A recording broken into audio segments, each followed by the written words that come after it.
વર્ષની ઉંમર? એક વસ્તુ એવી ગણવાની કે આ તમામ છે મારા સંતાન છે એટલે તું ઘડવું થઈ જાય. જેને છે એ દુઃખી છે, નથી એ દુઃખી છે. ખોટી વાત હોય તો પાછી આપી દેજો.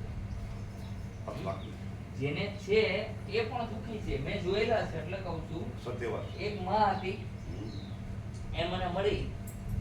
મેં એમને પૂછ્યું કેમ રડો છો? ત્યારે એમને મને કીધું કે હું મારો છોકરો છે ને એમ કહું છું કે મને ભીગી રાખ, મને ખાચવ. હું તારી માં છું, બહુ પરેશાન છું. તારા બાપા મરી ગયા પછી હું બહુ પરેશાન છું. મેં તને જન્મ આપ્યો કે તમે તમારા શોખ ખાતર જન્મ આપ્યો, આવું કીધું. શું કે એ છોકરાને કહેશું શું? એ ભાઈ રડવા માંડ્યું. શું કહેશું? સત્ય વાત છે બાપુ. તો જેને છે એ દુઃખી છે, જેને નથી એ દુઃખી છે. તો તમે એવું કેમ નથી સમજતા કે સંતાન નથી આપ્યા, અમને ભક્તિ કરવા આપ્યા છે? કદાચ ભક્તિ કરવા માટે તેને સંતાન નહીં આપ્યું. એવું સમજો. અને આ બધા છે તમારા સંતાન, સમજો ને. એવું કેમ નથી? દુઃખ નહીં થાય. અમને તમારા છોકરાઓ સમજો. ચાલો લ્યો.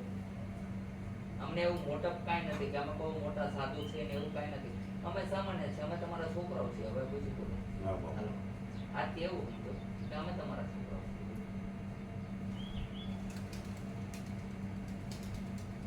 ભાગ્યમાં જે ઈશ્વરે લખ્યું એ બરોબર લખ્યું.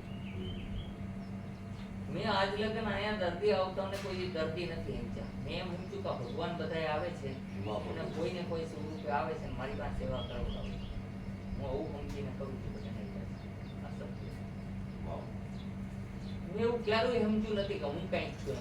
કારણ કે મને પંખા રિપેર કરતા આવડે છે, સામેવાળાને ઘરઘંટી રિપેર કરતા આવડે છે. તો ઘરઘંટી વાળો પંખા રિપેર નહીં કરી શકે, કરી શકશે? અને હું ઘરઘંટી રિપેર નહીં કરી શકું. એટલે અરસપરસની વાત છે. હરેક જગ્યાએ હરેક વ્યક્તિ હવની રીતે હવ હોય. કે મેં ખોટી વાત કરી? સત્ય વાત બાપુ. કોઈને કોઈ દિવસ કમ ન સમજવા. કથા વાંચતા હોય એનું કામ છે કથા વાંચવાનું. તમને એમ થાય ઓહો કથા તો જો વાંચે, પણ એનું કામ જ છે આખો દી ચોપડામાં માથું મારીને કથા વાંચ્યા કરવાનું. એટલે તમને સમજાવ્યા કરશે. અને બીજું તમે કહેજો જોઈએ કે આ વજન ઉપાડીને માં મેલી આવજો. અરે રે રે રે સત્ય વાત છે બાપુ. અરે રે રે બાપા હું આ નહીં કરી શકું. વાહ બાપુ. કારણ કે એનું કામ છે ખાલી બકવાસ કરી અને સમજાવવાનું. મોબાઈલનો મોટો બંધ કરી દો. આ જ શબ્દ આ સત્ય કીધું. સત્ય વાત. અને કથા વાંચવા વાળા 45 લાખ 50 લાખ લે છે, તમને છોડાવે કે કામ ક્રોધ લોભ મોહ માંથી છૂટી જાવ. એ છૂટતા નથી, તમને હું છોડાવશે? સત્ય વાત છે. એ તો છૂટતા નથી, તમને હું છોડાવવાના? એક એક કથા વાળા એમણે કરી કથા કરી બતાવતા હોય તો મને બતાવો. ચાલો સૌ સત્ય. નાનો કથા વાળો હશે તો સસ્તામાં કરશે, પણ કથા વાળા રૂપિયા તો લેશે જ. આજે કથા વાંચવાના પહેલાના સમયમાં જે કાંઈ આપતા તે લઈ લેતા અને ચલાવી લેતા. આજે તમને પહેલા પૂછશો સત્યનારાયણની સિમ્પલ કથા કરવાની છે, શું લેશો? તો કે મિનિમમ 1100 રૂપિયા લેશો. અને જે દક્ષિણા મૂકે એ પણ અમારી. મિનિમમ 5000 નો ખર્ચો થઈ જાય. ચાય ખોટી વાત હોય તો પાછી આપી. સત્ય વાત છે બાપુ. એક શબ્દ હવા લાખું. હા સવા. પેલા લગ્ન કરાવવા આવતા તો લગ્ન કરવાની અંદર પણ તમે જે આપતા તે લે. હવે નક્કી થાય છે ફી કેટલા રૂપિયા ફી ખાશે. એમાં એનોય વાક નથી. બ્રાહ્મણો આજે એનોય વાક નથી. કારણ કે પેલા એને ગામને ગામ દઈ દેવામાં આવતા દાનમાં, ભાગવું ન પડતું. આજે બિચારા ટરવરે ત્યારે તમે દ્યો અને એ પાછા એમ કહો કે આરતી કેડે દેશો, દેવો હોય તો દ્યો, નકર નથી દેતા. એટલે એમાં બ્રાહ્મણ શું કરે? એટલે એનો વાક પણ નથી ને. એનો પણ વાક નથી. સમય બહુ સારો છે. મૂર્ખા અને ગધેડા એમ કહે છે કે આ સમય ખરાબ છે. મૂર્ખા અને ગધેડા મનુષ્યો જે આ સમયને ખરાબ કહે છે. બળાત્કાર પેલાય થતા, સતયુગ દ્વાપર ત્રેતાયુગ ની અંદર ખોટા કામ થતા, મારામારી થતી, લૂંટ થતી, એવું બધું પેલાય થતું. આજે થાય છે. આજે ઘણા લોકો એમ કે છે નરેન્દ્ર મોદી છે તો દેશમાં સારું છે. એવું નથી. એની મોરે સારું જ હતું. અને નરેન્દ્ર મોદી નહીં હોય તો નહીં સારું એવું હશે? તોય દેશ હાલવાનો જ છે. પણ એ આપણી ખોટી મનના વિચાર છે કે આ છે તો સારું છે, ખોટું છે. આપણે સંતાન હોય તો આપણે જીવીએ છીએ, નથી હોય તો જીવે છે. એક બાએ બહુ ઉદાહરણ સરસ આપ્યું કે મારા છોકરાઓનું શું થશે હું નહીં હોઉં તો. તો ઈ જીવે છે અને પેલા જીવતા હતા અને પછી જીવે છે.